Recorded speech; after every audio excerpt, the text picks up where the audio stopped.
3년 주기 언급을 해주셨는데요. 저희들이 관련돼서 취재 기자가 좀 준비를 했습니다. 북한의 핵실험이 3, 4년 주기로 그리고 또 오전 시간에 했다라는 그런 공통점을 찾아볼 수 있는데요. 취재 기자 연결해서 좀 더 자세히 들여다보도록 하겠습니다. 함영건 기자.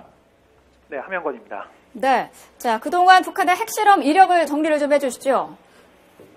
예, 북한이 처음 핵실험을 실시했던 것은 지난 2006년 10월 9일입니다.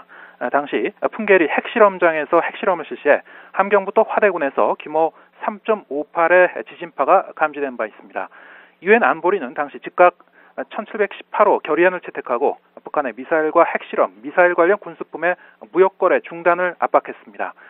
이후에 육자회담을 통한 외교적 노력이 다시 무산되면서 북한은 3년 뒤인 2009년 5월 25일 역시 풍계리 핵실험장에서 2차 지하 핵실험을 실시했습니다.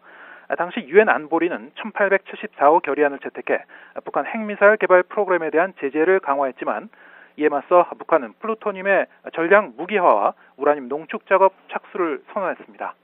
이어서 4년 뒤인 2013년엔 유엔 안보리가 탄도미사일 기술 개발을 규탄하는 2087호 결의안을 채택한 바 있습니다. 하지만 이에 맞서 역시 북한 외무성은 한반도 비핵화 포기와 물리적 대응 조치를 취할 것을 발표했습니다.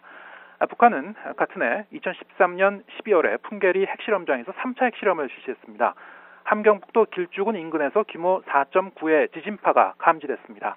이상 3차례에 걸친 북한 핵실험은 2006년부터 3년 내지 4년의 주기로 모두 함경북도 풍계리의 핵실험장에서 오전 시간에 실시됐다는 공통점이 있습니다. 또 지진파 규모가 4에서 4.5 정도로 감지된 바 있습니다. 또 대외 관계가 돌파구를 찾지 못할 때마다 북한은 매번 규모와 강도를 높여가면서 핵개발 사실을 과시해왔습니다. 특히 오늘 북한에서 감지된 인공지진은 4에서 5 사이로 추정되고 있는 지진파의 규모를 볼 때 지진파 규모가 4.9였던 2차와 3차 핵실험과 유사할 가능성이 있는 것으로 보입니다. 지금까지 YTN 함영건입니다.